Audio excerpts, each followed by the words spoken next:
people get out of their comfort zone and they're open for new stuff. I think so too. Yeah, same. And always, it needs a little bit pain, you know, otherwise you don't move. Right. We need to feel something in order to act on something.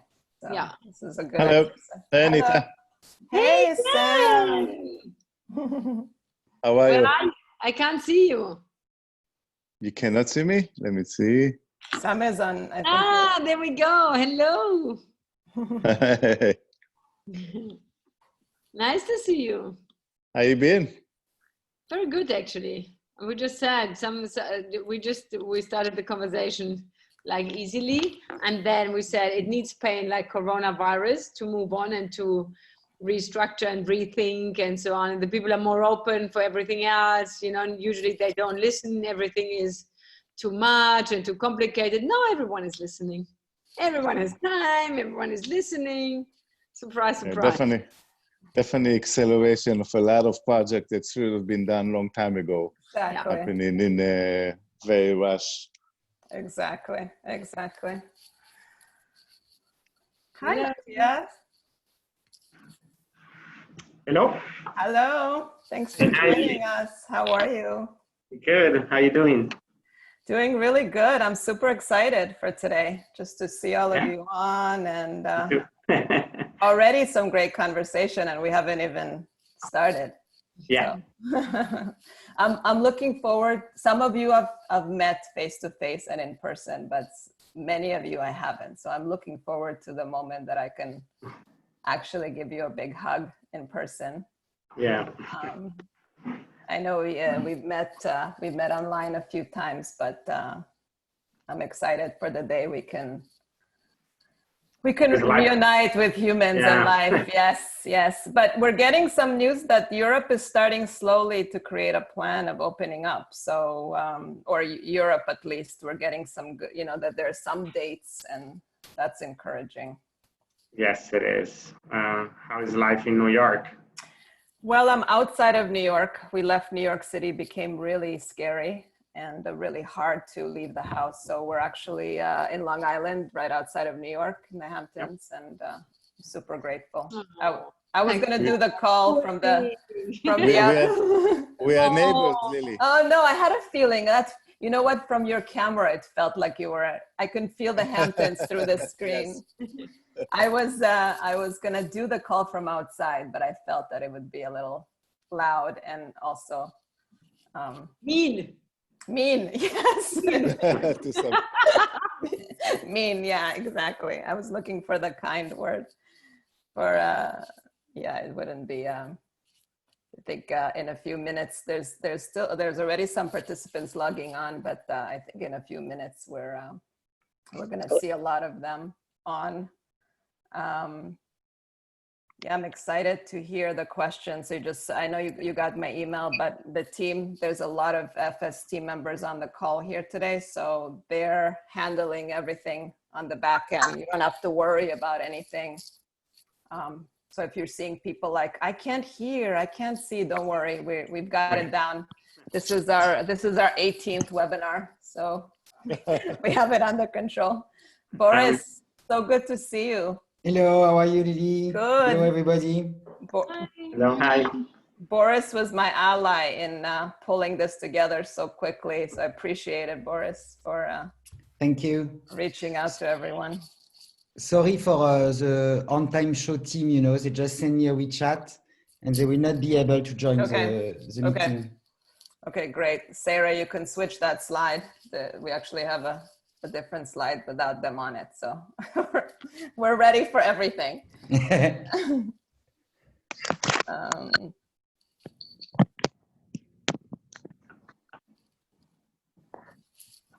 you are. Okay, great. Thanks, Sarah.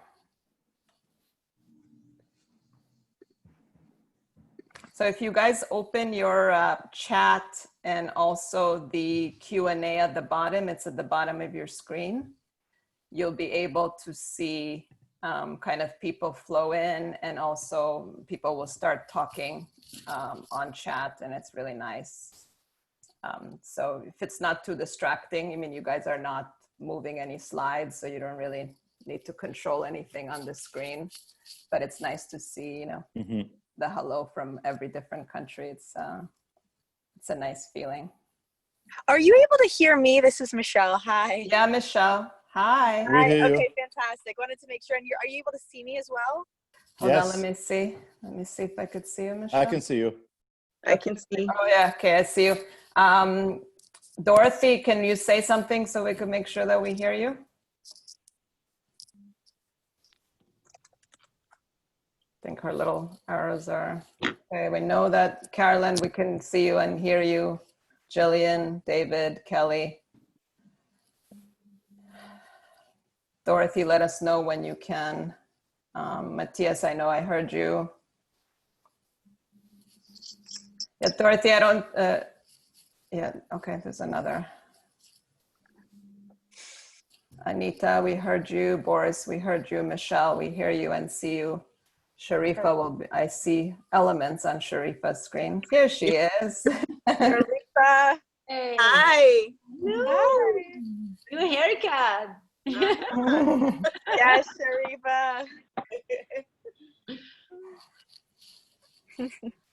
By the way, I'm very impressed at all the incredible people that you pulled together, especially so quickly. This is amazing. Some of Yeah, our favorites. I mean, look, Boris was a help, and having relationships for years with some of you, and the reach out was like, who can you invite? And the spread was so quick. I mean, we have so many people that want us to do it again because they couldn't be here today. But we might do a part 2, continue the conversation. We'll keep it going. Yeah, I mean, it's, I think the feeling is, how can we help is the overall feeling for all of us right now. And it shows. Yeah, it's very cool. And I'm seeing the little pop-ups, people saying hello from El Salvador. Yeah, Texas. Hello from Texas. It's beautiful. Yeah. It's gonna move really fast. I swear I start to cry in many of these in the beginning because it's like That's so cool. so emotional. Yeah, I can imagine. Good. Like we said, Anita, when did we ever get the opportunity to speak to the world in one conversation, right? Beautiful. Never. That's really cool. Yeah. So we'll give them a minute, and a lot of people get on last minute. When we're ready to speak, we'll get rid of this whole screen, and we'll just be us. All different boxes of us. So it'll be almost like we're sitting around a table, a virtual table. The assumption is it's just us right now on the call, right? Us panelists. Yeah, it's all of us. And by the way, everyone that's listening in, we know you can hear us. It's okay. It's okay. That's part of this conversation, is that you get to hear us. So yeah, I see some codes. Yes, we know you can hear us. We're also getting ready for the conversation. So it's just give us 5 minutes. You're welcome to listen in to our chatter for now. And then at 12, I'll get started. Lilly, what are some of your upcoming webinars? What's coming next? Oh, wow. Tomorrow like I said, this is number 18. Tomorrow is Q&A with the team, because we've been just having so many questions. It's almost impossible to answer. So tomorrow we'll just address some kind of umbrella questions that everyone's asking. And then next week we have some great partnerships coming up, and topics. Women's again. We have a great show and tell every Wednesday that people have been loving. So, and all of these are posted. Sarah will put in a link for everyone, so you guys can actually see what we've done. It's been really nice. It's nice to see people start doing their own webinars now. Yes. But it's really nice to see how everyone wants to share something or offer something, and I agree. Yeah, that's been the mood. It's been the mood. That's amazing. Yeah. And to confirm, you've had sessions going throughout the day for this one, correct? What do you mean with this one? For this webinar, you've had different panels running throughout the day. No, right? We have one every day. Oh, okay, got it. One every day for the past 17 days. So I'm very impressed. Yeah, it's very impressive. Yeah, we have an amazing team who's also listening in today, and they've been helping, and just I'm blown away by how quickly we just pulled everything together. It's just like, this is what's important now: having dialogue, having discussion, Staying brainstorming connected, together. Yeah. staying in front, absolutely. And where are you? Are you in New York right now? Yeah, I'm a little outside of New York. I'm in Long Island right now, but yeah, our main office is in New York. We're spread everywhere. We have team members across the globe, sales reps across the globe, but the core team is in New York. I miss miss everybody in the office because we have such great brainstorming sessions around the table, but we've been doing them on Zoom. I know. Yeah. Michelle, Yeah. where are you right now? Candidly, so this unfortunate part is my aunt is not doing well. She's probably on her last day here, and so I had an emergency drive to Orlando, but I definitely wanted to make sure I was going to be here. So I'm actually sitting at a car a rest station in the back seat to participate today while I go meet the rest of my family and help my aunt pass through.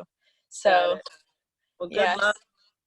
Thank you. Thanks, Thank you. Michelle. Yeah, so apologies in the back if there's any kind of Tina is trucks or anything else happening in the background, but again, excited worried. to be here and so thankful for this.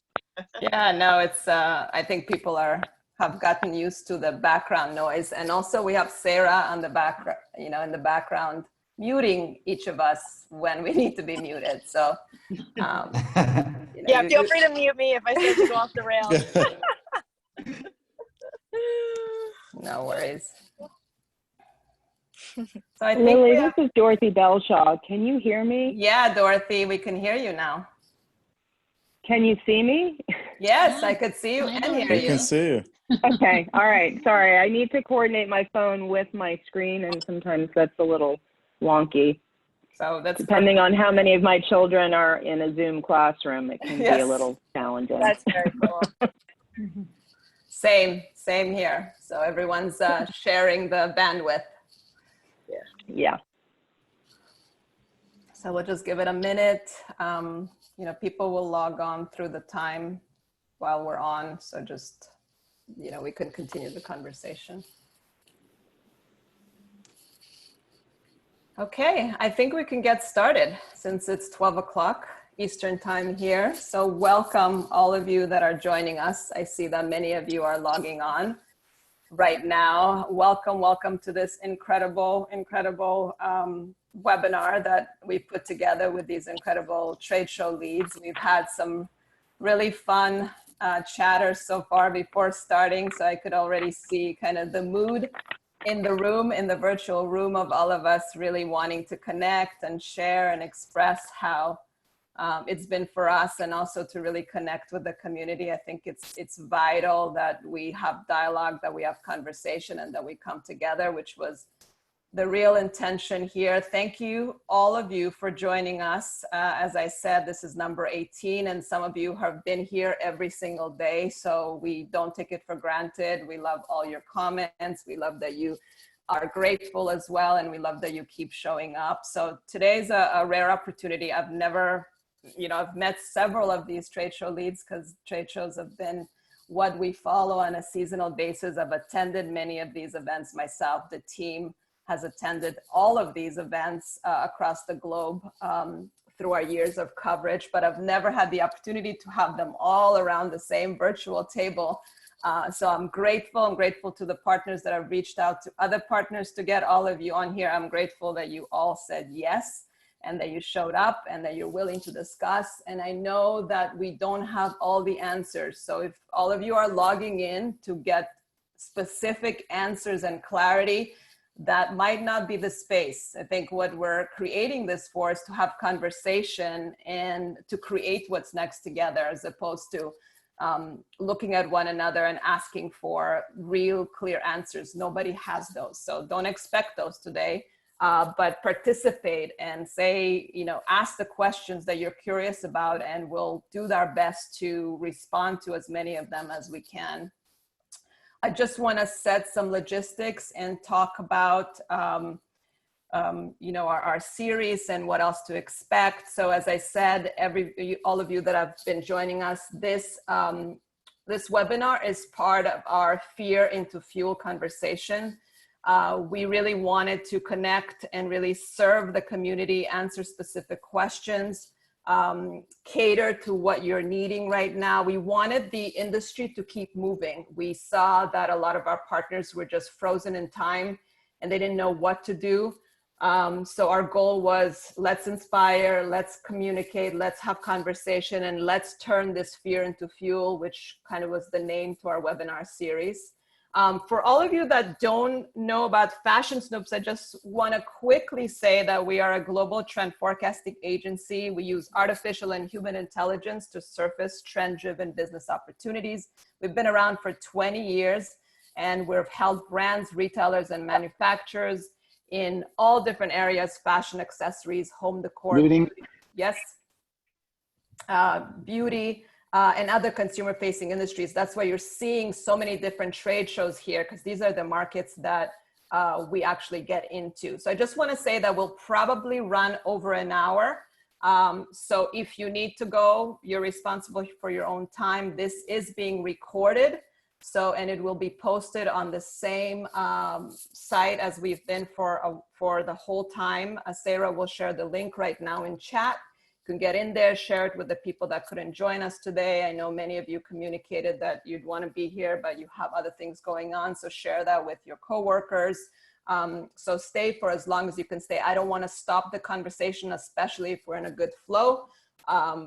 But we'll do our best to kind of keep it to the minimum that we can.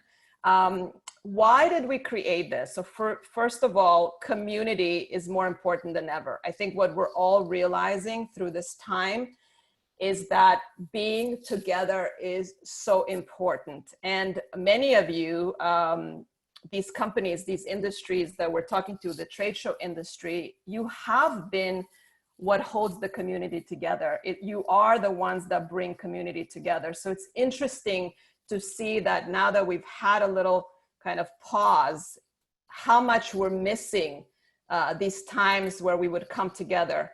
And we're hearing from a lot of different people who say, we miss trade show, what happens? It's my lifeline. It's my way to connect to brands. It's my way to really understand what I need to have in my stores for next season.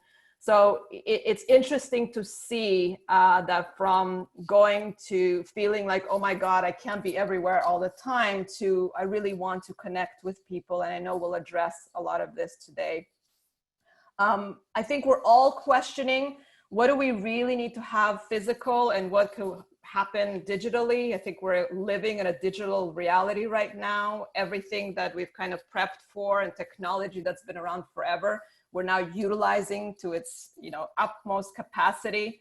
So it'll be interesting to discuss that.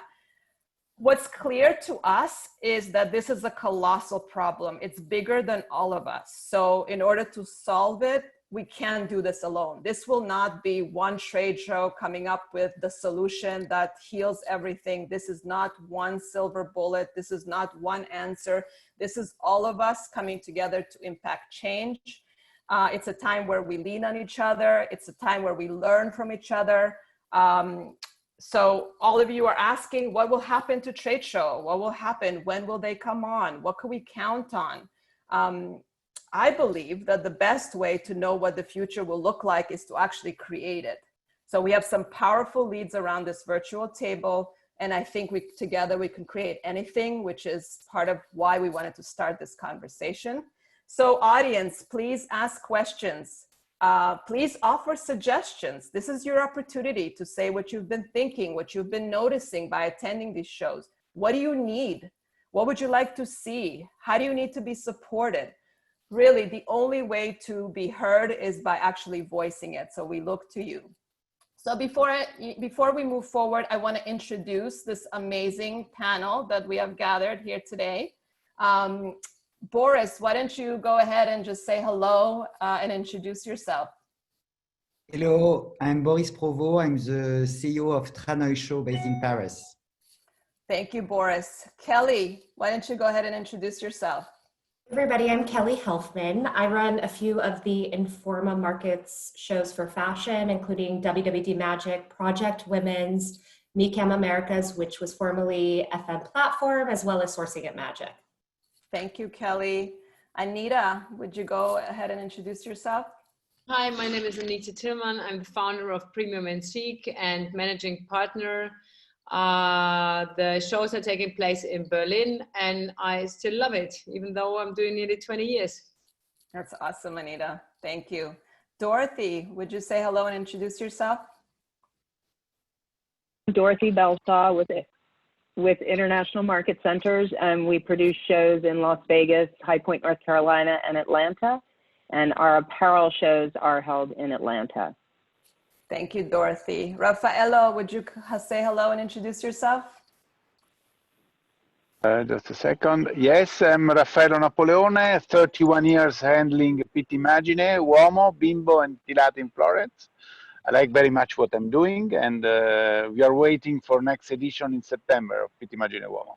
Thank you. David, would you introduce yourself? Good afternoon, everybody. David Odram here as the Executive Director of the Society of Independent Show Organizers, which represents the for-profit trade show organizers from around the world. I'm also a partner in a trade show company called Expo Devco. Thank you, David. Sam, would you say hello and introduce yourself? Hi, everybody. Nice to virtually meet everyone that I haven't met before, but Sam Ben-Avraham, based in New York. We produce shows Liberty, Cabana, and Capsule, New York, Miami, and Las Vegas. And your partner in this amazing crime, Sharifa, would you introduce yourself?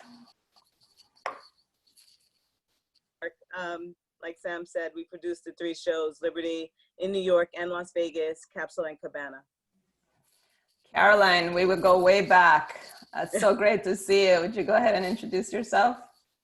Lily, good morning, everybody. Carolyn Sprouse, Executive Vice President for Emerald, which produces 55 events, 110 overall conferences. And I oversee the merchandise group and I'm part of the newly formed retail group, which includes Outdoor Retailer in Denver, Surf Expo in Orlando, ASD Market Week in Las Vegas, and New York Now at the Javits. Well, thank you, Caroline. Michelle, would you go ahead and introduce yourself? Yes, absolutely. It's so inspiring to be here and hear the languages and accents from around the world. I'm Michelle, CRO of Founder Made. We host shows building the future of wellness in New York and in Santa Monica. Great, thank you, Michelle. Nicole, would you introduce yourself?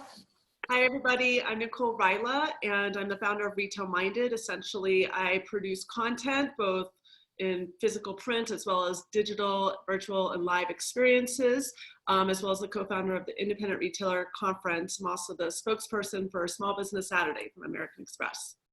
Thank you, Nicole. Jillian, would you go ahead and introduce yourself? Yes, hi everybody. I am Jillian Wright, and I am the co-founder of the Indie Beauty Media Group, which produces the Indie Beauty Expo, Beauty X Summit, Uplink Live, and our digital publication, Beauty Independent. And it's an honor to be here. Thank you, Jillian. Mattia, last but not least. Can you unmute yourself? Yeah. Hi, everyone from Milan. I'm Mattia Miglio. I'm in charge of international marketing for all Cosmoprof shows worldwide. Thank you. Wow, thank you. I love seeing the different industries, you know, beauty and fashion and accessories and home. I mean, I think what could we learn from one another, you know, in the different venues that we're going after. So I'm so grateful and super emotional, you know, just an incredible team of, you know, big thinkers. I think anything is possible if we all come together. So let's address some questions. I know I see a lot of questions coming in from the audience, but we've actually prepped a few. So we're gonna remove this. And if you actually choose your gallery view at the top, all of you listening in, if you choose gallery view, you will see all of us on the screen and it'll almost feel like we're around the table together. virtually, but I just did that, and it's really great. You don't have to see one big, just one of us speaking. So these are some of the questions that we've been getting already. It's also some of the questions we're wondering about, and we've selected some of you to answer. I know we have a limited time, so definitely keep your questions to concise answers, and we're going to get to as many of you as we can. Not for all the questions. If you really feel like a burning need to answer, but you haven't been called, you could always raise your hand and I will see you. And if I have the time, I will absolutely call on you. But just kind of, because it's really, I've moderated a lot of panels, never with 14 people and digitally like this before. So let's see how we can keep it organized, but also free flowing and you just flow the information without talking over one another. So let's start with the first question, which is, how have you been supporting your community during this time? I think all of us, it took us a little moment to really understand what's happening. And then I know a lot of us, since we are kind of leading some big communities, snapped into what can we do to help? So I want to hear from some of you on what you've been doing to support your direct community. I want to start with Boris. Boris, would you speak to that? Okay, thank you. First of all, we are regularly in contact with our client. So we just after the confinement, we send a survey to our exhibitor to know exactly who they are, what they do, if they have enough cash flow, because we have to talk about cash flow because that's the main issue of the brands, to continue to stay alive during this crisis, during this period of no sales. So we also wanted to know what was the result of the past edition and how they organize the management of their team, of their production. Are they able to produce? Are they able to deliver? And in fact, it was the occasion to make an overview and understanding of the situation where they are, to know what they need and how we can answer to their need with our upcoming event. And so we do regular calls.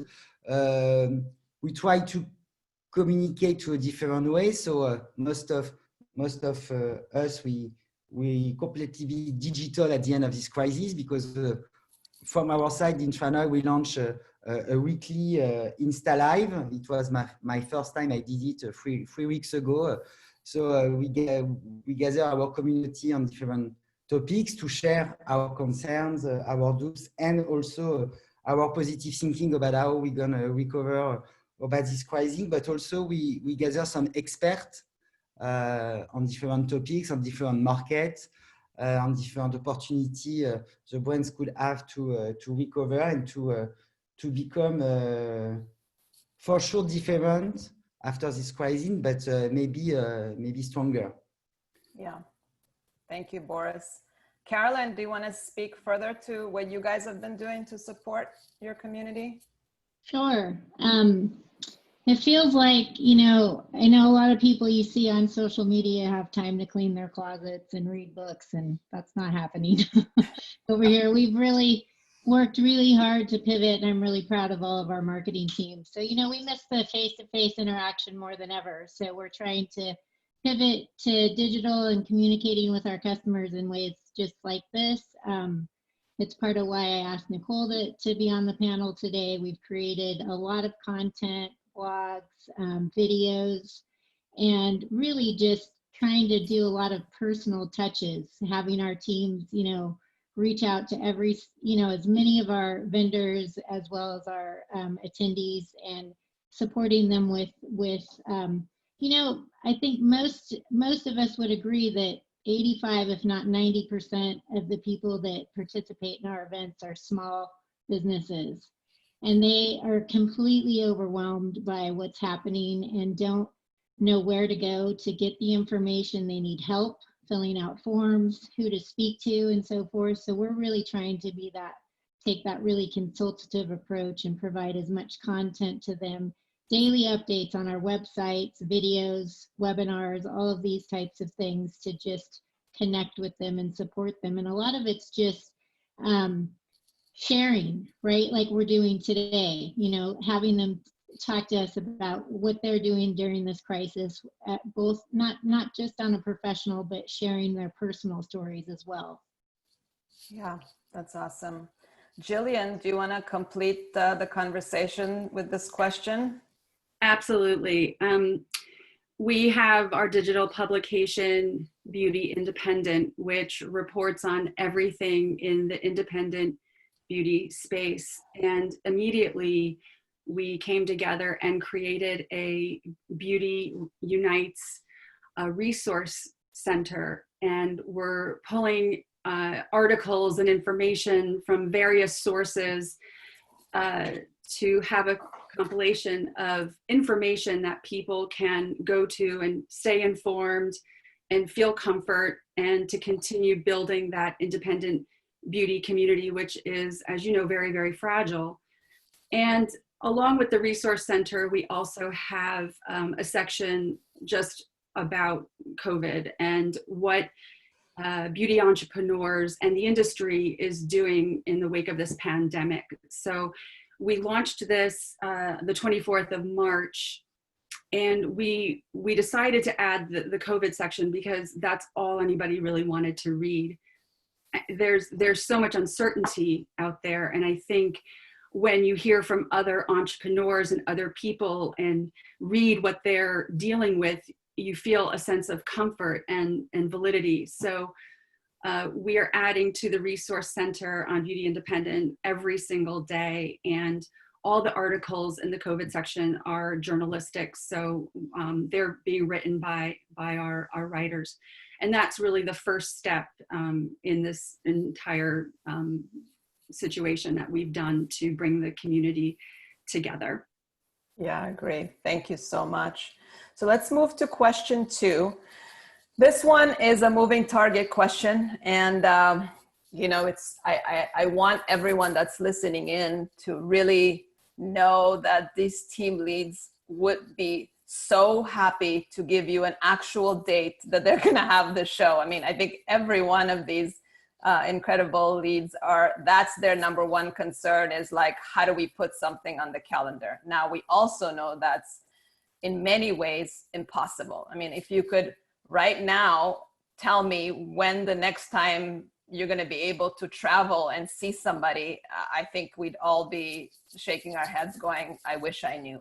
So, you know, I would say give these trade shows a break. They're trying to figure it out, and they're trying to put a date on the calendar that works for everybody and is also respectful of government regulation and everyone's health concerns. And like I said, it's bigger than all of us.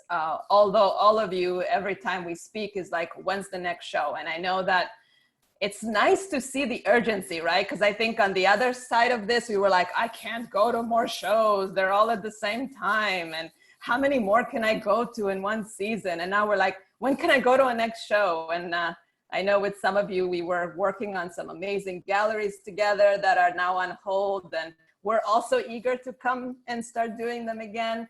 So again, answer the best you can, even if it isn't a specific date, what you're looking at, because people want some information on when you think the actual date, or, you know, what even the range of time that you're thinking of for the next scheduled date of your events. And I want to start with Kelly, if you could speak to that. And again, we don't hold you to it, and we're not booking a flight to go to that show just yet, but give us some sense of what you guys are discussing internally. Sure. We definitely have a lot of shows, so I'll kind of start from the beginning for the Informa Fashion portfolio, which was UBM, Advanced Star, E&K. We've all come together. We have canceled our May women's May and August events in New York for women. So those are typically our intermediate markets. which are Intermezzo, Fame, Accessories The Show, Accessory Circuit, and Moda. So those have been canceled. What we're going to do is really consolidate those markets with Coterie in September to make one larger market. So intermediate markets for women's, May and August, will now just roll up into September. We feel at that point it's going to be a good time to get back to market. July, men's in New York, Project Men's. We've worked with many on this call, Sharifa and Sam, as well as Man, Women, Liberty, and we've all decided, I'm speaking for you guys, but correct me if I'm wrong, we've decided to roll July New York men's also into September during the women's coterie market, which Ben and Sharifa also have a couple shows during that time for women. So we have worked together and collaborated. It's beautiful to all run in September during that main market week. And we'll definitely get you those dates. So that's July men's. And so coterie is on September. For now, we feel that's good. There is, David talked a little bit about this on the CISO roundtable we had a couple weeks back, and there is a hangover effect right now. So even if we're back to business in July, I think we all feel that potentially we're not going to be ready to go to shows as soon as August. So because of that, today Magic is on, Magic Las Vegas, which is Magic, Project, Sourcing, Footwear, all of our shows. We are on for August 16th is Sourcing, August 17th is the rest of the branded shows. However, we are monitoring this very closely and looking at plan Bs and Cs. So today, like Lily said, I would love to give you confirmation, but we're just not there yet. I really think in the next couple of weeks, we will be able to say with absolute confidence that we are postponing the event, but I'm not there today yet. So with that being said, definitely keep in contact with your reps on our side. And I know that they're also speaking to everybody quite often. The reality is, guys, there's not a lot of options to postpone anymore because everybody who had events in March, April, May, June, and July have already postponed into the second half of the year. So when we're looking at dates all over Las Vegas, even LA, anywhere, there's not a lot of venues anymore, especially to hold a show that is the size of Magic. So, you know, talking about reinventing, we may have to split this. We're going to get creative here if we have to postpone. So stay tuned. I'll get back to you as soon as possible on that. Thank you, Kelly. Yeah. For transparency. Of course. Dorothy, do you want to give us a sense what's happening in the home space? Sure. So in the next 4 months, we have an apparel market in June in Atlanta. We have a gift and home market in early July in Atlanta, a gift and home market in late July in Las Vegas, and then another apparel market in Atlanta in August. Right now, we have neither postponed nor canceled any of those events, although we postponed some events that we had back in March and April. We just feel that there's so much uncertainty. We're kind of in the fog of war right now, and we thought that the best thing we could do right now would be actually to take the temperature of our retailers. So next week, we're going to reach out to about 200,000 of our retailers across all of those industries and kind of that have come or registered for our shows in the last 2 to 3 years. And we're going to try to take their temperature, get a sense of their business, open, close, drop ship, curbside, do what's selling, if anything, how are they procuring new product, if they are at all. And then from the time of reopening, how quickly do they think they can recover? How quickly will they need inventory? And what's their preferred method of sourcing? We're also getting a lot of questions and pressure about when is market? I think there's a lot of pent-up desire for community and connectivity on the one hand, and then on the other hand, there's a lot of still fear, obviously. We're also going to ask retailers, once things recover, we're testing travel sensitivity, comfort with being on a plane, being in a hotel, being in a trade show space. Are they more comfortable in a permanent showroom and environment, which is predominantly how we operate? And then we'll take a look at how we position, time, and format our markets as a result of that. Our goal is to hold them at a time where we'll be allowed to hold them. And when we have the best likelihood of attracting the highest number of attendees, and at a point in time when we believe we can do them safely. But we don't believe we can make that decision in a vacuum. We really think we need significant retail input to inform it. So that's our plan. We expect to make and communicate decisions about all of those markets in early to mid-May. Great, thank you, Dorothy. Okay, I think you probably would hear similar from all of them. So we're gonna move on. And like you heard, it is about them coming together and finally working on timelines and schedules that support every show and every vendor and every exhibitor and every attendee. So you'll start to hear more and more from them, and we might even do another event later on when things get clearer so we could share some more clarity with you. So stay tuned for that. I want to move to question 3, and this has been aligning with a lot of the questions that are coming in the chat and in the Q&A. For those of you on this call that had a digital offering ready, how have you been using it? So I'm gonna turn it over to Jillian, and maybe you could speak to how you've been using your digital offering. So back in January when we had BeautyX Summit and IBE, we actually recorded the demand generation event, which there were 13 different courses. And we were basically just testing the water to see if people would be interested in that digital offering. Never even in a million years thinking that we would be in this position and predicament right now. So we call it BeautyX Replay. And it is complimentary on Beauty Independent until April 30th. So we were fortunate enough to be testing the waters with this digital offering, and now we are actually able to present it to people who may not have been able to attend our LA event. And the panels are up there, the keynote speaker, Amanda Chantel Bacon, and it's a really wonderful way to hear from different types of beauty editors and influencers and indie brands in the market who are just digitally communicating and marketing to their followers and audience. So that's what we're offering right now in terms of a digital, two-dimensional learning learning space. Yeah. Thank you, Jillian. Anita, do you want to speak to it as well? Well, we've been investing in digital on different fields since a long time. We're doing this fashion tech conference very successfully where we discuss different topics. And firstly, we were thinking to use this to make this just online and to also do webinars and stuff. But I figured out after 2 weeks that I'm already tired of webinars, not this one, obviously. Everyone is trying to put any content online, and I'm tired already. I want to hug somebody. I want to see somebody. I want rather to talk on the phone than being on this thing. That is how I am, and that's why I decided for our company, we're not going to do it.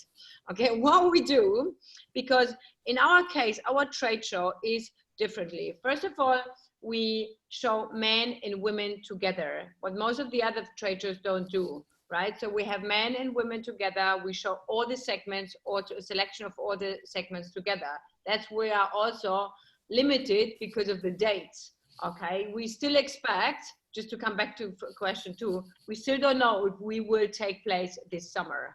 And obviously, for me, it's better not to do a show than to do a bad show, because the people will not remember the good show before. They will always remember the last show. It was COVID or not, they will remember a bad show. I don't want to do a bad show. I'd rather skip out one season.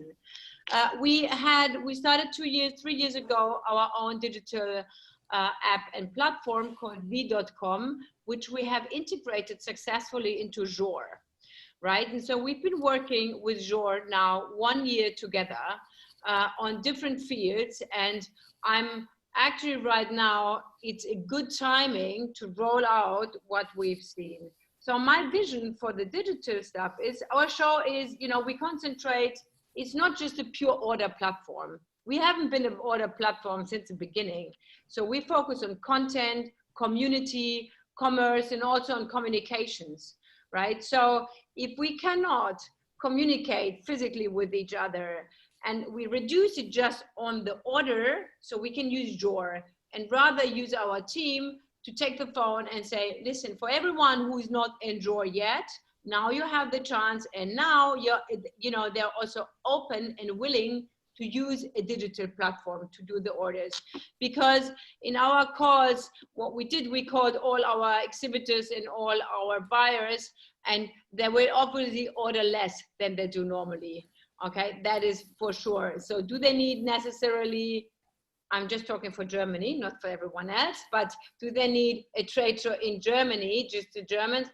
I'm not really sure, okay, because it will not have the same impact like it has to be, I think, so that we are talking to them, are you willing to get into Jor? So my vision for Jor, for the world, for the whole world, which might be a bit crazy, but now Jor is able to do a trade show app, which means the front end is individualized. So each and every trade show can have their own culture, their own picture, the whole look and feel, but the back end is the same. In that case, when the back end is the same for all brands and for all buyers, it's super simple to use it. Okay, and then as physical trade show, we can concentrate on what we can do best. Okay, and it's bringing the right people together. What we do, we don't solve the problems, but what we all do is being able to bring the right people together, making a good frame, and let them talk and meet and greet, give shake hands, make budget, discuss the stuff. This is what we all live from. Okay, and now is the time to actually go ahead and to put effort also in the digital stuff, because there is a lot of digital work we can do, what we don't need necessarily in our shows, but we can concentrate on different fields. And that is what we are working on now. And as I said, we still don't know if we will take place this summer or not, because Germany just said it will probably be for whole Germany. You know, we have a difference that we have federal states. So our Angela Merkel can say, okay, we don't want you to do big shows, festival, concerts, and trade shows until the end of the summer, but then each and every federal state can discuss and decide by itself. So we are waiting for the decision. And so it also can happen that we don't take place, but we will put our effort into Jor and then come up in January with a new concept, because live events, digital cannot replace live events, okay? Cannot replace emotions, cannot replace our relationships we all have with each other. And I think this is what, that is the thing what I love on our job too. Kelly, I see you raising your hand. Thank you, Anita. Kelly, did you want to add? I see you raising your hand. I just had a quick question. While Anita was talking about Germany, it reminded me, we don't have a show in Los Angeles, only Las Vegas and New York. Anybody that has Los Angeles shows on this panel, with what's happening, it was just announced on Monday with the governor and the mayor that we're not going to have large events through 2021. Is anybody clear on that right now? Is this, because I don't know, we have not had to work in LA before, but does anybody have any clarity who has an LA event of what that really means? I think nobody has clarity. I think that's why we're not doing events in LA. Yeah. We have our IBELA in January, and our next one is in 2021. But you know, IBE is a little bit different because we have maybe 1,000 to 2,000 people swanning in and out in a 2-day time period. So in terms of the bigger events where you're dealing with 10, 20, 30,000 people, I'm not sure. I'm not sure, because the great thing about IBE is that we can be bespoke and we can be curated, so that intimacy of a smaller show works for us, even in Germany. Not right now, but hopefully next year in March. So I don't know. Good. Thank you. We have an LA show as well, and there's to just kind of echo, we haven't had exact certainty, but we're definitely watching. And the concern around having even a more intimate show at the 1,000 person, and Jillian, you and I can relate there, is it's still actually would be defined as large congregation. I think we would have to be very, very small and intimate, sub even 100, I think, to be under the auspices of this anti-congregation kind of, concept, right? So something that, something that we've been looking at is these custom events that are much more micro, and doing higher volumes of them, being able to be that much more targeted, which a lot of our brands are actually very interested in. That said, we still have our eye on LA. We still have LA on the map for October as it stands right now. And because there hasn't been the absolute certainty, even though there's been murmurs, we're staying the course. Great. Thank you, Michelle. I want to keep talking about the digital offering and give some of you that are prepping a new strategy an opportunity to speak. And I know, Mattia, you have some exciting news to share with us. So why don't you begin? Yeah, thanks, Lily. As you know, the key word is community, and we want to stay in touch with our community and serve our companies in good times, but also in these difficult times. That's why we decided to launch a new event, a new digital event in a few weeks. So next week, probably you will receive the information. Our goal is to create a digital event where our community, just to give you some numbers, every year we serve more than 15,000 exhibitors and 500,000 attendees. So this digital event that we call it We Cosmoprof, we as a community, so it will not just be an event, a digital event, but it will be an event created for our community. What we want to do is to allow all attendees, it will be free of charge for all our confirmed exhibitors and free of charge for all attendees. This community will be able to share products, visionary ideas, build partnership, and experience live demonstration. It will not just be a digital event. We want to put everything under one roof. So it will include important software, a matching software that uses artificial intelligence, that will allow exhibitors and buyers to meet virtually. We have added virtual rooms and a new messaging tool.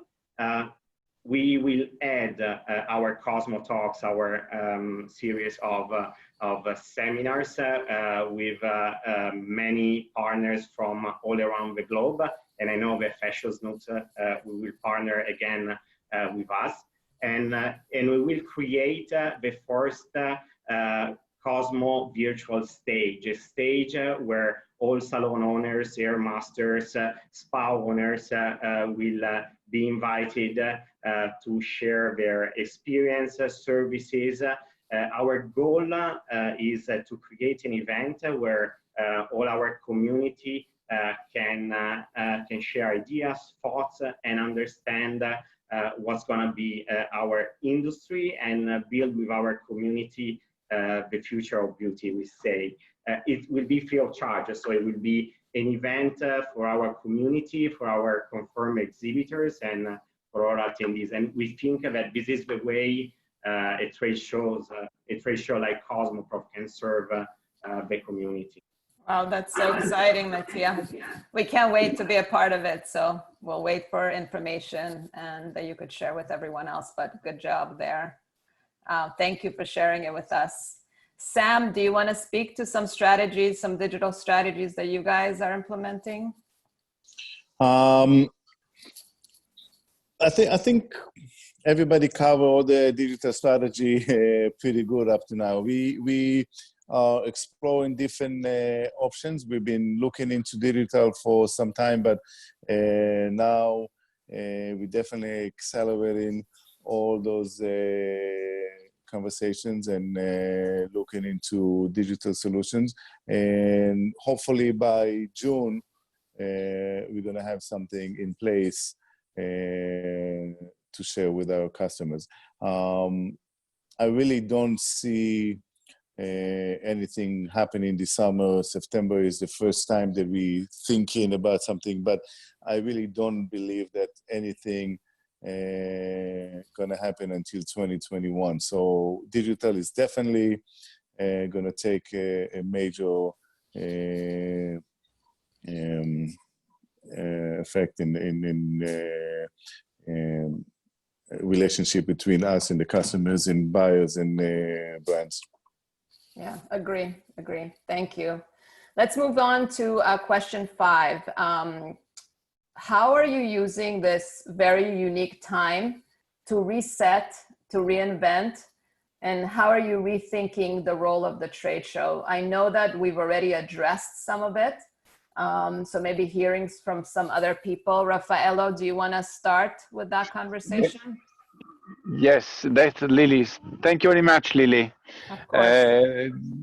Good evening to everybody. For sure, it's a very special moment. We, being the leading menswear trade show, we are very careful in all choices we have to do. For sure, digital is one of the main issue. But for us, the big problem is what's going to happen in Italy from a manufacturing point of view. As you probably heard, at the moment, all the plants are completely blocked. All the industries that are not involved in the fight against coronavirus are blocked. Shops are closed, completely closed, 100%. And so the big issue is in which way we can help them in re-afford the market. In this case, we are thinking about the Spring-Summer collection 2021, when the Spring-Summer 2020 has been completely negative, no sales at all. And so what we are trying now is to find a way to help our exhibitors and vendors and visitors to find a way to afford this very difficult moment. Difficult for the moment in Italy. There are different situations in different regions in Italy. Lombardy and Piedmont and Veneto are in deep crisis that didn't solve the problems. There are a lot of people dying, unfortunately. Tuscany, for example, where I am now, is a little bit better, like southern Italy. And so the big issue is if they will be able to present collections next September when we move Pitti Immagine Uomo from June. This is the big issue. It's very difficult today to rethink the model. Of course, like everybody was saying, digital is a major issue. We started with the Fiera Digitale 9 years ago. We are improving. Now ePitti is a new project that we are developing. The name is Pitti Connect. We are in touch with the other organizations, digital organizations, to be closer to several markets. The big issue is in which way, if we will be able to start in September, we can give guarantees to the visitors to be in the fortress, to be in Florence. This is in fact the big issue. For the future, like Tilda, I think that, like Anita, I think that the physical contact and the role of trade show will remain. Of course, good trade shows with good selection, international, in the right timing is essential. From a concept point of view, I think that our concept will remain the good one.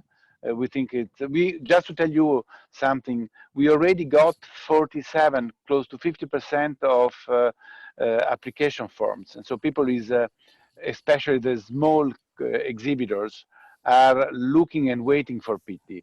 They are not so well organized to distribute their collections, having a very low turnover to distribute worldwide. And so they really expect from us the highest help possible. We are in touch with the Italian government.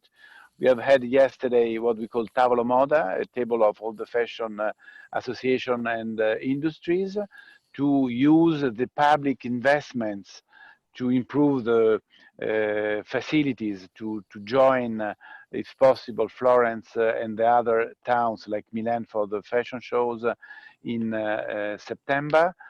So we believe and we trust that something will happen in September. We are looking at the very short term. The big issue is how to overlap this deep crisis now. We don't really think to change our formula at the moment. Okay, thank you so much. David, do you want to expand? Certainly. To many of what the comments have been going forward already today on the digital side of things, you know, these are great short-term gaps, and in many cases they are efforts that people have been taking for years to build up as supplements to the live trade shows. And I believe that we will continue to see this be the case as it goes forward. These digital efforts will be short-term gaps. They'll assist in some efforts as they go through, not just in fashion, but in most industries. What we are seeing, though, is a need to focus on how do we get people to feel safe coming back to large events. And we, within the industry, within the events industry, there's a lot of discussions going on the health and safety needs to create standards that can be government supported or even mandated to some degree, so that we as organizers have also some protection. Because for us to hold an event, we need to be able to convince our communities that it is safe to come back to those events. So we need to be able to say that these standards, these health and safety standards, are being adhered to. We've verified the venues, we've verified the hotels, and we are expanding on those minimum standards to do X, Y, and Z. This gives us something to market, something to promote as we go forward into these events. And I think that it may come to the case where we also see the very large shows, the very crowded shows, that there will be some change in those expectations and the way that we see those happening. It is, you know, virtually every venue in the world has some sort of occupancy limit set by local, state, county officials. It is not unrealistic to expect that those occupancy numbers could get slashed many times. It could be that, you know, one ballroom that was acceptable for 1,000 people is now only acceptable for 500 people or 200 people. These are all things we don't know, and so we are working in the dark very much. But we're trying to take, you know, the first step is survival. We're all trying to survive. The second step is reinvention and being able to start working now on how do we promote and market to our communities a level of safety and security and well-being for our events, which we of course have no idea when they'll happen. Yeah, I hear you. Thank you. Nicole, do you want to just add a few words to that before we move on? Yeah, I think the one thing that we have to keep in mind here is the attendees. We're, you know, of course have to take care of the exhibitors, but the attendees need a reason to come beyond inventory. They're really going to need to rethink their businesses and also need to be a little bit more, quite frankly, pushed out of their homes into these more crowded experiences. And we're seeing that right now with digital, what you guys are doing, for example, this great community of leaders having a conversation. We'll see more webinar series. I know Emerald Expositions Retail Group's working on a series in that space. But I really believe that in order for retailers to attend these shows, they need to survive this pandemic. And so right now I feel as if leaders in the industry have to start reacting to the small businesses, educating them, guiding them. My big thing is action. Like, we can't just talk to them. We have to give them actionable insight that they can apply to their stores, and then connectivity between those trusted industry leaders. So this is not always going to be, let's say, exhibitors, traditional exhibitors of your shows, but rather operational providers, service providers, vendors that are supplying, let's say, those digital strategies that overnight brick and mortar stores need to figure out. And I think this is what's going to allow trade shows to continue, because if we keep our small businesses alive, then you guys have an audience to still attend the shows. But in the midst of this all, if we don't support them, everyone will get hurt in terms of, you know, the trade show experience in general.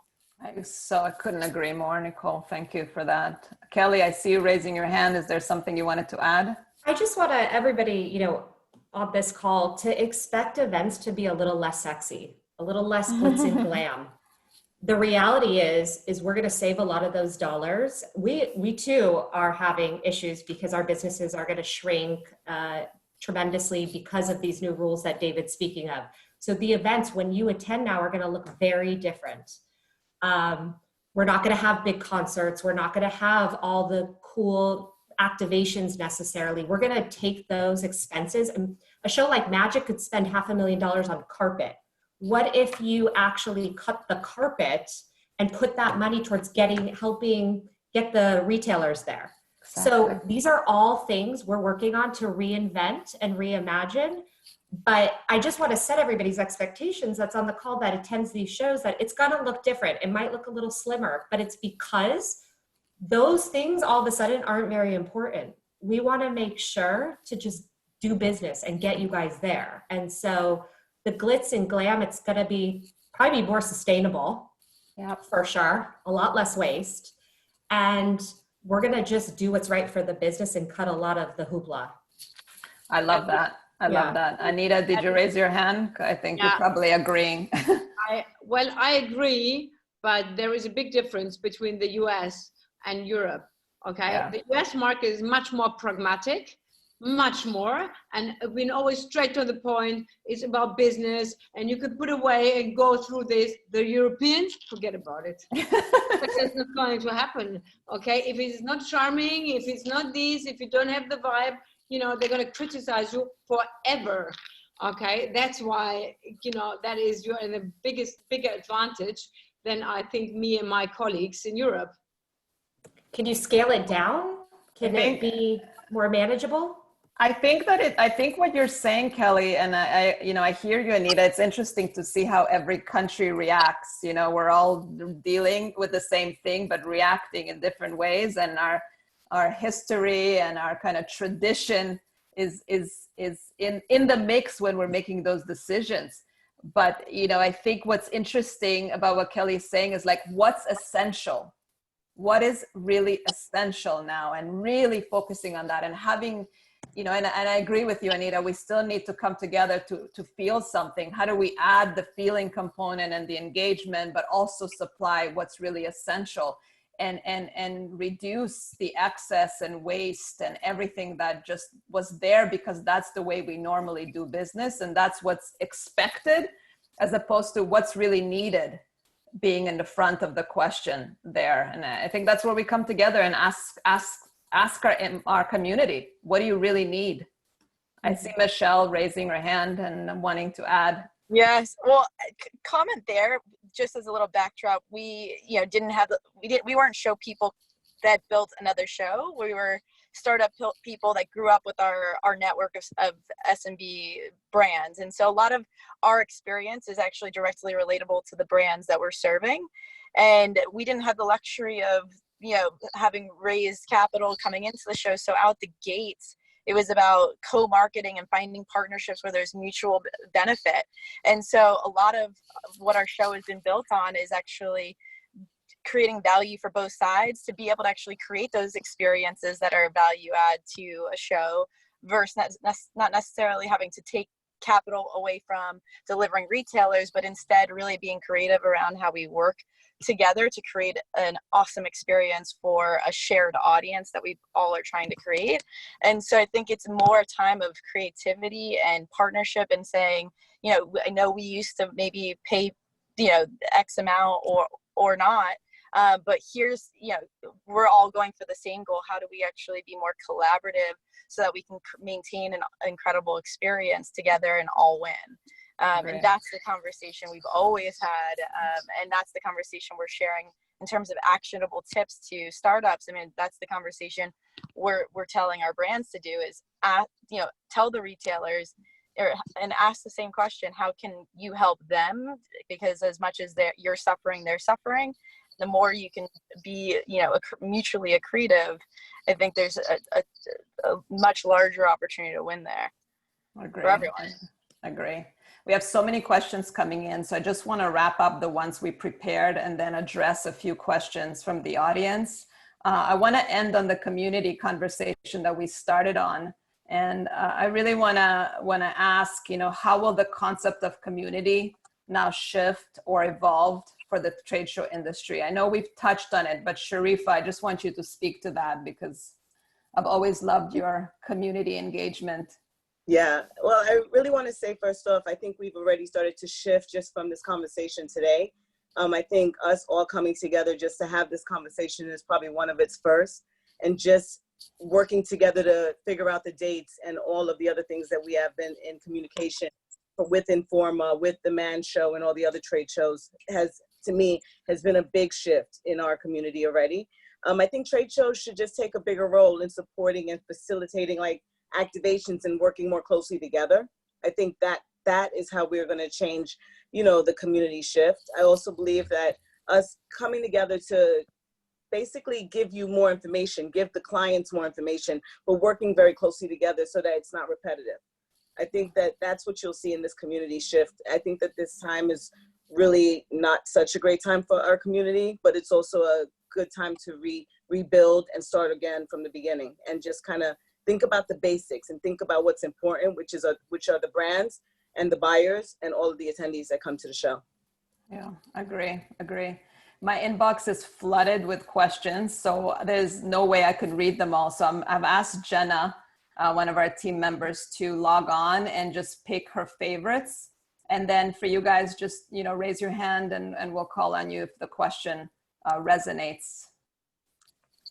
Hi, everyone. I'm Jenna Garasio. I'm the Director of Content Strategy here at Fashion Snoops.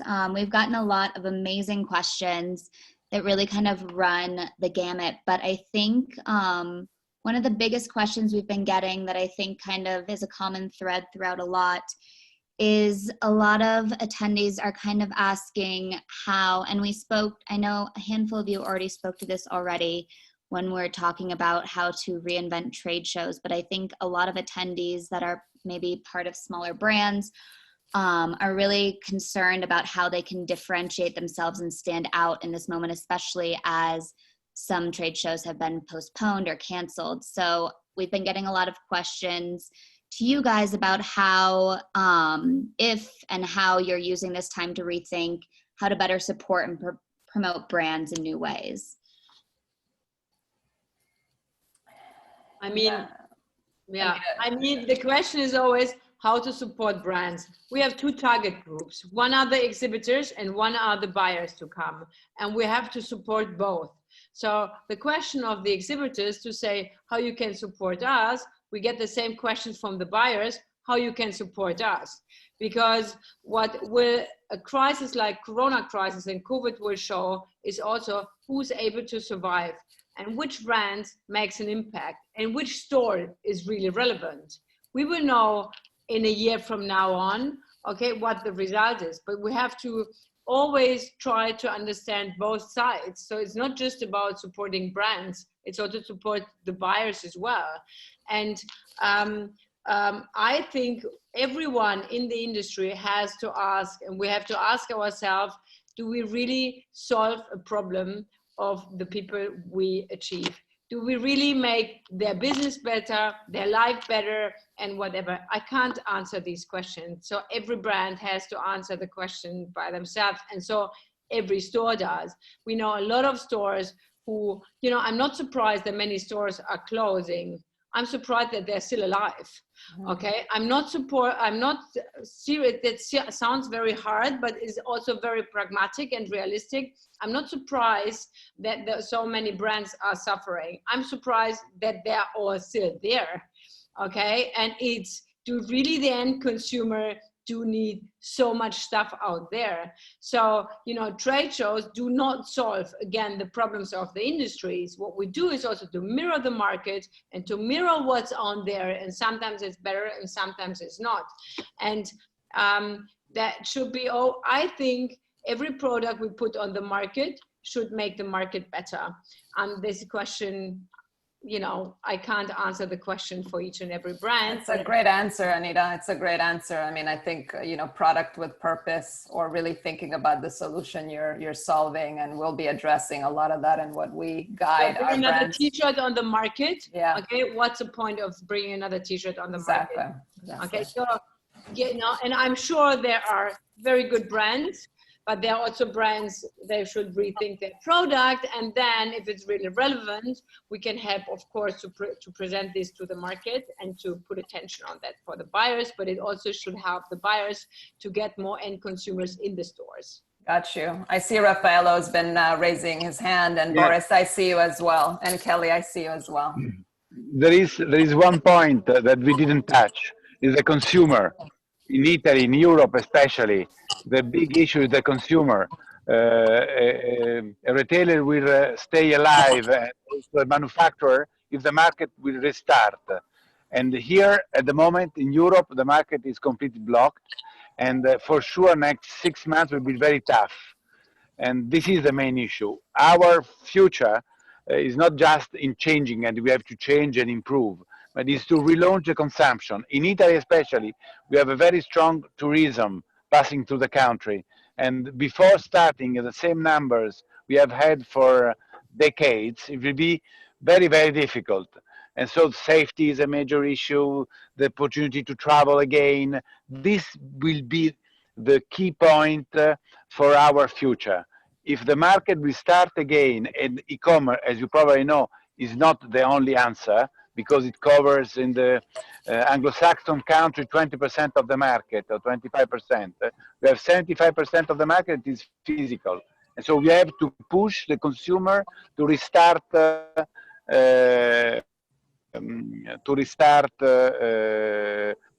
buying. This is a big issue, in my opinion. Got it. Boris, you had something to add? Yes, I think the big for trade show organizers is for sure the product, you know, the product you present in your show, so the selection, you know, so like Anita told, there is so many products on the market. So one of our goals, you know, like a trade show organizer, you know, it's a kind of man of general interest, you know, to select the good brands we believe in, we want to support them. And so we have now to better support the brand we trust in. I think that's the main issue of our collective today, you know, how the brands believe in, we can guarantee them a more return on investment to join our event and our global services. That's why at Rana we think to how we can support the brand not only during the 4 days, but before the show, during the show, and after the show. So yes, linked to the digital, to new digital services we're gonna provide, you know. But I think that's really important, you know. At this time, the big trend's gonna be less is more. So we're gonna be we have to be selective and really highlight this selection the better we can. Agree, Boris. Kelly, did you have, sorry. I'm supporting so many and consulting so many other brands and so many small brands. And the conversations are very often very disappointing for them, because the question I'm asking is, why should any buyer buy your product? Why should any end consumer come to the store and choose your t-shirt? What makes it different when you bring this t-shirt on the market? Okay, so it's not just an issue of trade shows or something we can solve. It doesn't matter if it's a home product, a beauty product, a collection, okay? This is a question every producer and brand have to ask themselves, and so also for the retailer. Agree. Kelly, did you want to add anything to that? Yeah, I just think that the retailer and the consumer are key here, as everybody's been saying. And so we've had a lot of our retailers ask us about drop ship. So now we're getting the brands that drop ship to supply them with that. So it's really our job to think about this differently. So if drop ship's a real need now for these retail stores, the small mom and pop boutiques that are shopping all of our shows, it's important that we set them up and we educate our brands that drop ship's really important. Our brands are stuck with hundreds of thousands of millions of dollars of cancellation goods in inventory right now. So we realize a lot of you that are listening in have that issue, and you're going to have to break up packs, and anything we can do to support that facilitation between you and the retailer, which is going to help the consumer, we will. So starting to think about those things differently as well. Agree.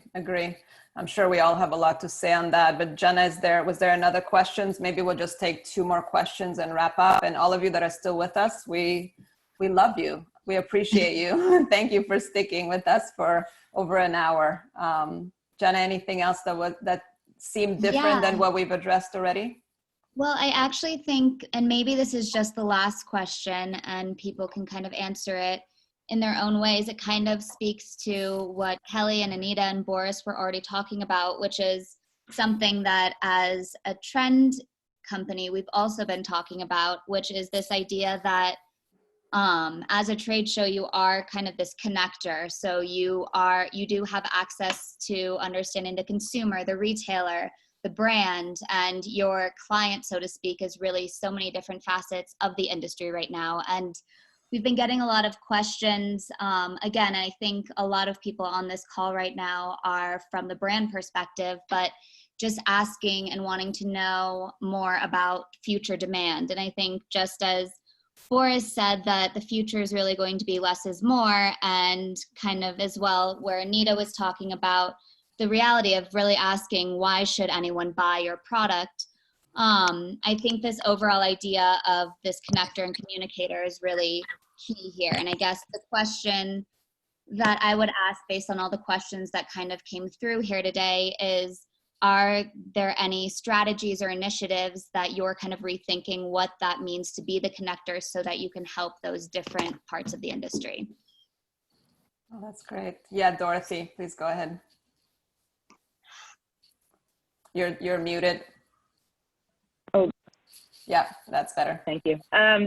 I think the way we're looking at it is, and this kind of, I think, is a little bit of the thread that I've heard is, it's time to be like real and fully real and transparent and honest with our customers, customers, and really open up the lines of communication for candor.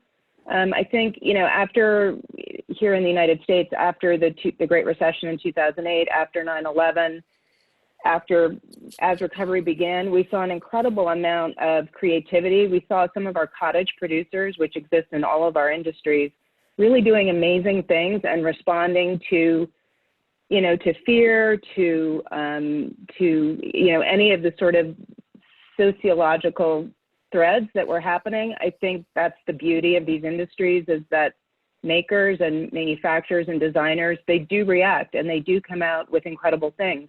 I think for us, being the channel that enables those products to be shown to retailers is what's going to drive this whole thing forward. I think it's got to be channel agnostic. I think our shows are going to be weird for a while. It's going to be different. I don't think any of us know exactly what they're going to look like or feel like, but they're going to be attended differently. They're going to be shopped differently. We need, as Kelly said, to approach how we invest in them differently. And we've just got to ride that out. But we do have to offer digital opportunities as well, because until such time as we can convene successfully physically, we need retailers to be able to source product, and we need our vendors to be able to get in front of as many retailers as they can. I don't think digital is going to supplant physical. It can't. We're human beings, right? And we're in trend-driven, not commoditized industries.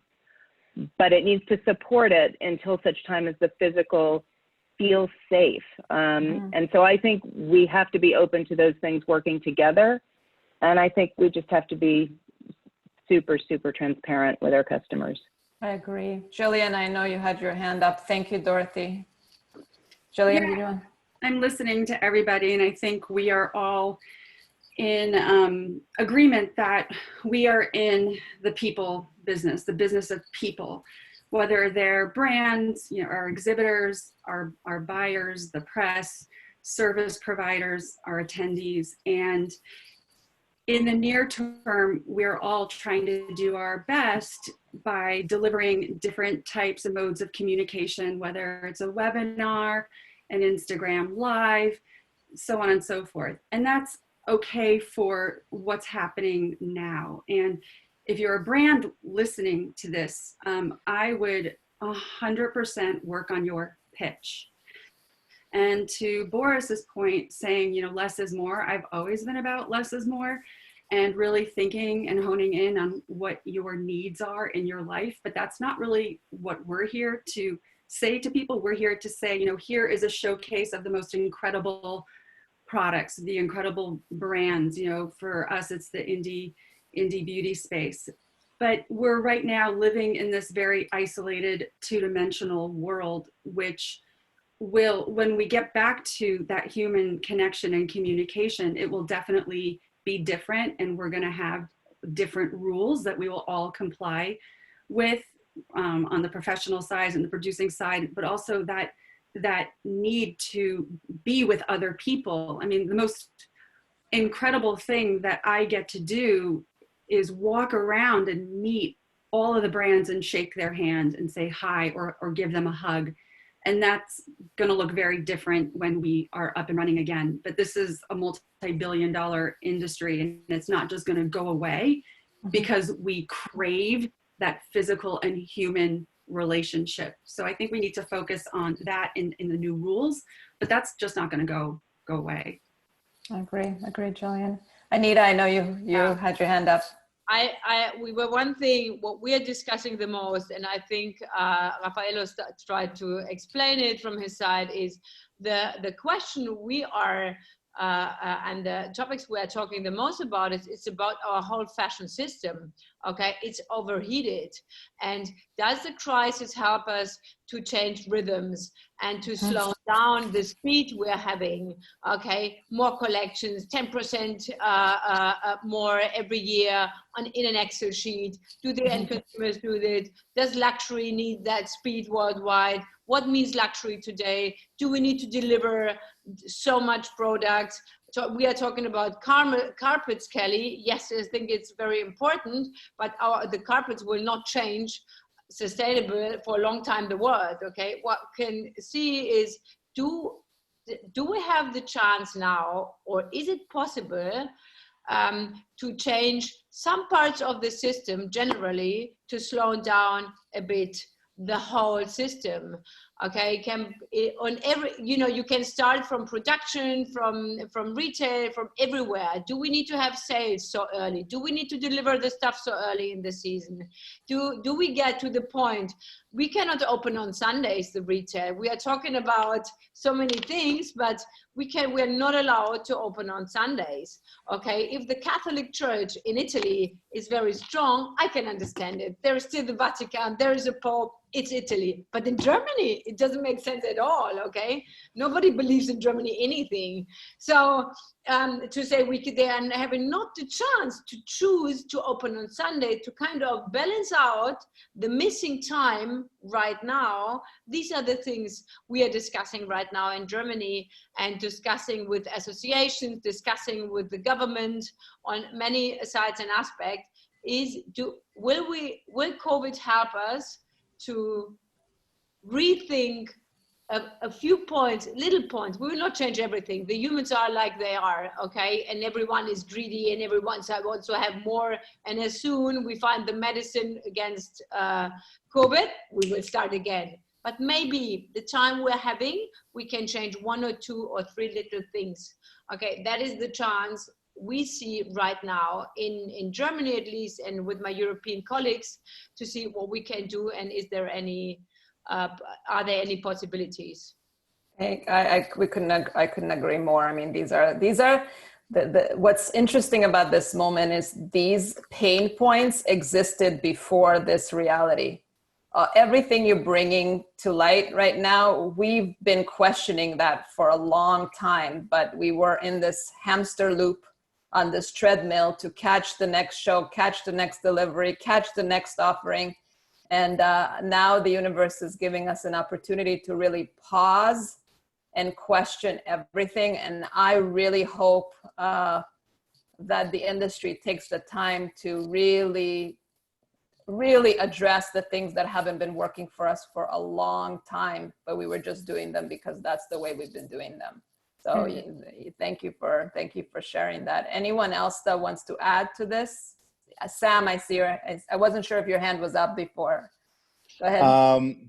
So first of all, I gotta say that I think everyone covered almost everything. So there's really not much to cover as far as like what is going on, what is the knowledge of the solutions.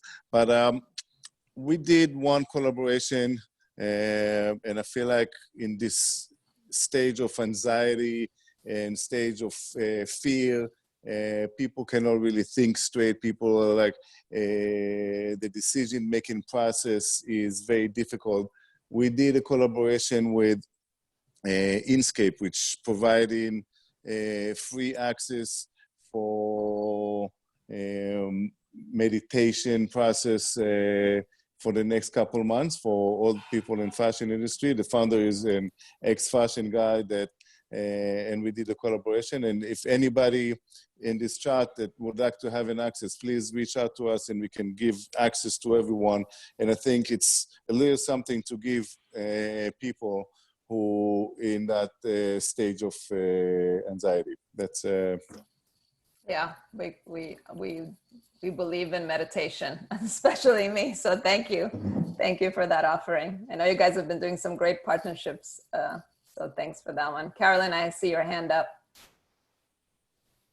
Well, first of all, to answer Kelly's question, we're waiting for Sam to build the intimate events because he sort of started that when he started projects. So there you go. So I definitely think it's possible. But secondly, I just wanted to say that I think that this is, as Lilly mentioned, and I think Sharifa too, that this is the start of, I've probably sat in 30 different vendor meetings over the last 2 weeks trying to figure out our digital strategies. There's no one-stop shop. We all know that. Like when you're running events that go from 100 to 50,000, they all have different needs. And I do think the more intimate environments are going to work. But I was on a call yesterday with another trade show company and talking about a collaboration we're going to do together next year. And then they were saying, why don't you talk to a different, another partner, let's all get in this together. And that's always kind of been my mantra. Sometimes even within my own company, I can't get other shows to collaborate with my events. So if I can't do that, then I go outside, because at the end of the day, buyers are going to travel less. That's already been happening for years, and we have to find more ways and resources to bring them together, but also for our industry to work together. So I really appreciate Lilly putting this program together today, and I hope to collaborate with everybody at some point on this call. Yeah, thank you, Carolyn. Michelle, I see your hand up. Yes, so someone had made, I think it was Anita who made the comment, can the trade show industry go to where the brand industry or just the market is going in general, and the market's going to direct to consumer? So this virtual shift is forcing us to act as though we're direct to consumer businesses in some way, or direct to retailer, direct to influencer. And then to the other point of asking your market what they're looking for, and then coupling that with the idea of how direct to consumer brands are actually targeting consumers. They're buying segments. They're buying, and what trade shows are live versions of segments. And we're delivering retailers, we're delivering press, we're delivering influencers, investors, service providers. And so if you can actually say, hey, what segment are you looking to essentially buy or target or get in front of? And then be, us as a trade show facilitator say, what is the one thing that's actually going to convert that relationship for you? Well, we know touch feel is the thing that we're replacing. So can we create an in-home experience and create a branded experience that is going to stand out in this time? And the answer is yes. We can deliver product. We can deliver lunch remotely to somebody. There's a lot of ways to get into the home, which is a standout opportunity.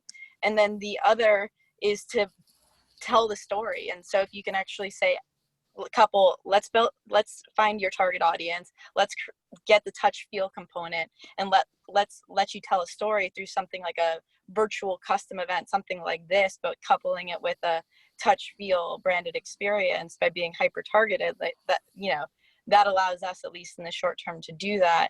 And something that we're just at an audience level, when we're having the conversation with our brands, what's really resonating right now is being able to do things like product boxes and to say, I want to hit these 50 people. Can you do that? Yes, great. And there's actually some element of relief there for our audience, because they're saying, instead of me having to go through 2,000 people, some of which might be relevant, I can actually say, I'm going to shop exactly who I want and act like this is a programmatic experience, just like I would in a direct to consumer environment. I love what you're saying so much. In essence, I think that what we've all been getting to, and the questions allude to it, you guys are the glue between the brands and the retailers. And how do you become even more of the glue way beyond, the physical booth space, but be that curator, be that facilitator, be that provider of connection, the right connection, not just connection, because I think that if we're committed to retail, then we're committed to them having the right product that consumers are going to want in their stores. And if we're committed to the brands, then we have to help guide them in being that brand that consumers are going to want. And what do we need to provide, as opposed to just throwing them all. And I'm not saying that any of you do this, but giving them a booth space is no longer enough in a way. And how do we become kind of really the glue of the industry, really the glue of community to be in a visionary way, guide what's next for all of us. And that's going to be in partnerships and relationships and offerings that we've never considered, done, or experimented with before. And isn't that exciting? It's exciting to me, because I think that the essence, if we look back at probably the first show, and Carolyn was alluding to this, Sam, with your smaller shows, you were all about relationship, and everyone knew everybody, and we were coming together because we wanted to come together, and we wanted to, discover and engage. And I think a lot of that has been lost. And how do we bring that back? Jillian? I just want to say something really quick, that don't really waste a lot of time trying to get product into the hands of the buyers right now, because they don't want it. They don't want the boxes coming to their homes. Now remember, they're not going to their offices.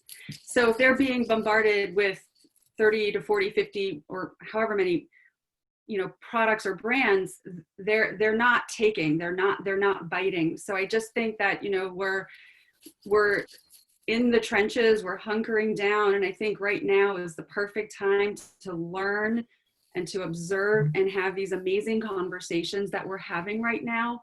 But we don't really have the answer. But I speak from experience. This is something that we wanted to do for IBE Berlin, and not one buyer bit. They did not want to give us their home address, and rightfully so. And we have to be very respectful of that. So I think again, I talk about the near term. Let's just kind of figure out where and how we're proceeding, and then proceed with kindness, with respect, and also dignity. So when we are out of all of this, our industry is strong and it's vibrant, and we're taking all of these opinions and directions in a way that we can all service our customer, like I said earlier. And I don't know about you, but I'm really ready to get back into.